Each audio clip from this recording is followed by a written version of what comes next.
ఓం విఘ్నేశ్వరాయ నమః. శ్రీమద్ రామాయణము యుద్ధకాండ 37వ అధ్యాయము. శరమమాటలకు సీతమ్మ ఉపశాంతిని పొందింది. ఈలోగా మాల్యవంతుడు రావణుడి దగ్గరకు వచ్చి, సృష్టిలో ధర్మం ఎప్పుడూ కూడా దేవతల వైపే ఉంటుంది, అధర్మం అసురుల వైపు ఉంటుంది. అధర్మపక్షం ధర్మపక్షం చేత ఓడించబడుతుంది. నువ్వు సీతమ్మను అపహరించి తెచ్చినప్పటి నుంచి దుర్నిమిత్తాలు కనపడుతున్నాయి.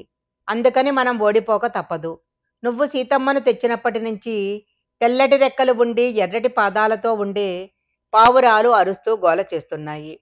ఇంట్లో పెంచుకునే చిలకలు గోరింకలు మంచి మాటలు చెప్పడం మానేసి పీచి కూచి మాటలు చెప్తున్నాయి. ఎక్కడి నుంచో క్రూరమైన పక్షులు వచ్చి వీటితో యుద్ధం చేస్తున్నాయి. ఏ ఇంటి ముందు చూసినా నల్లనివాడు, బోడిగుండువాడు, ఎర్రటి వస్త్రాలు కట్టుకున్నవాడు ఉదయము సాయంకాలం ఇళ్లలోకి తొంగి చూస్తున్నట్లు కనిపిస్తుంది. వచ్చినవాడు సామాన్యుడు కాదు, శ్రీ మహావిష్ణువు వచ్చాడు. సీతమ్మను రాముడికి అప్పగించి సంధి చేసుకొని బ్రతికిపో, నా మాట విని యుద్ధం చెయ్యకు అన్నాడు. అప్పుడు రావణుడు, చేతిలో పద్మము లేని లక్ష్మీదేవి ఎంత అందంగా ఉంటుందో అంత అందంగా ఉన్న సీతను నేను వదులుతానా? రాముడు గొప్పవాడే కావచ్చు, కానీ నేను కూడా సురాసురులను ఓడించాను. అందరూ నాకు నీతులు చెప్తున్నారే కానీ నన్ను ప్రోత్సహించేవాడు కనపడటం లేదు. మీరందరూ బుద్ధిహీనులు. నువ్వే కాదు, ఒకవేళ బాణం పెట్టి నా శరీరాన్ని రెండుగా చీల్చినా వెనక్కే పడిపోతాయి. ఒకరి మాట వినటం నాకు చేతగాదు, ఇది నా స్వభావం అని చెప్పాడు. అటుపక్క రాముడు లంకాపట్టణం చూద్దామని సువేల పర్వతం ఎక్కాడు. అప్పుడే ఎదురుగా ఉన్న అంతఃపురములోకి రావణుడు విశేషమైన మాలలు వస్త్రాలు వేసుకుని బయటికొచ్చాడు. అలా వస్తున్న రావణుడిని చూసిన సుగ్రీవుడు ఆగ్రహించి ఒక్క దూకు దూకి రావణుడి మీద పడ్డాడు. ఇద్దరూ కొట్టుకున్నారు, రక్తాలు కారేటట్లు గుద్దుకున్నారు. ఇంతలో రావణుడు మాయలు ప్రదర్శించటం మొదలుపెట్టాడు. మాయాయుద్ధం చేస్తున్నాడని గ్రహించిన సుగ్రీవుడు మళ్ళీ రాముడి పక్కకు వచ్చేశాడు. సుగ్రీవా, నువ్వలా వెళ్ళిపోతే ఎలా? నీకేదన్నా అయితే నాకు సీత, లక్ష్మణుడు, భరతుడు, శత్రుఘ్నుడు ఎందుకు? నేను మనసులో ఏమనుకున్నానో తెలుసా? ఒకవేళ రావణుడి చేతిలో నీకు జరగరానిది ఏదైనా జరిగితే ఈ రావణుడిని ఇక్కడే చంపేసి విభీషణుడికి పట్టాభిషేకం చేసి లక్ష్మణుడిని వెనక్కు పంపి భరతుడిని రాజ్యం ఏలుకోమని చెప్పి నేను కూడా శరీరం విడిచిపెడదాం అనుకున్నాను.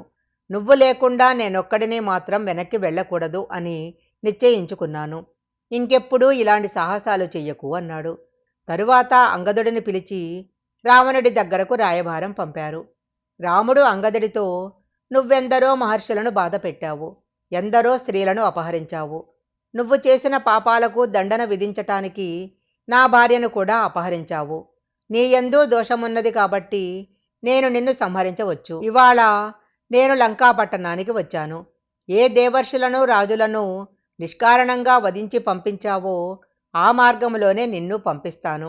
అంతఃపురం విడిచి బయటికి రా అని రాముడు అంగదుడితో చెప్పాడు. అంగదుడు వెంటనే వెళ్ళి రావణుడితో ఈ మాటలు చెప్పాడు. ఆ మాటలు విన్న రావణుడు ఆగ్రహించి తన సైనికులతో అంగదుడిని పట్టుకోమని చెప్పాడు. ఆ సైనికులు అంగదుడిని పట్టుకోగా అంగదుడు సైనికులతో సహా పైకెగిరి ఒళ్ళు దులుపుకున్నాడు. అప్పుడా సైనికులందరూ కింద పడిపోయారు. అంగదుడు వెళ్ళిపోతూ రావణుడి అంతఃపుర ప్రాసాదాన్ని ఒక్క తన్ను తన్నాడు. ఆ దెబ్బకు ప్రాసాదం ఊడి కదిలిపోయింది. రావణుడు వెంటనే ద్వారాలన్నీ మూయించేశాడు. యుద్ధం ప్రారంభమవుతుంది, అందరూ సిద్ధం కండి అన్నాడు. తూర్పు దిక్కుకి సర్వసైన్యాధికారి అయిన ప్రహస్తుడిని మోహరించారు. దక్షిణ దిక్కుకి మహోదర మహోపార్షులను నియమించాడు. పశ్చిమ దిక్కుకి ఇంద్రజిత్తును పెట్టాడు. ఉత్తర దిక్కుకి సుఖసారుణులలో పెట్టి నేను మీతో యుద్ధానికి వస్తానన్నాడు. ఇదంతా చూసిన విభీషణుడు గూఢాచారులు విషయాన్ని వెనక్కి వెళ్ళి చెప్పారు. అప్పుడు రాముడు తూర్పు దిక్కున ఉన్న ప్రహస్తుడిని మన సర్వసైన్యాధికారి అయిన నీలుడు ఎదుర్కొంటాడు. దక్షిణ దిక్కున ఉన్న మహోదర మహోపార్షులను యువరాజైన అంగదుడు ఎదుర్కొంటాడు. పశ్చిమ దిక్కున ఉన్న ఇంద్రజిత్తుని హనుమంతుడు ఎదుర్కొంటాడు. ఉత్తర దిక్కున ఉన్న సుఖసారుణులకు నాయకత్వం వహించి రావణుడు ఉన్నాడు కాబట్టి లక్ష్మణుడితో కలిసి నేనే వెళ్ళి ఎదుర్కొంటాను. 4 దిక్కులా యుద్ధం ప్రారంభమవుతుంది, బయలుదేరండి అన్నాడు. శ్రీమద్ రామాయణము యుద్ధకాండ 37వ అధ్యాయం సంపూర్ణం.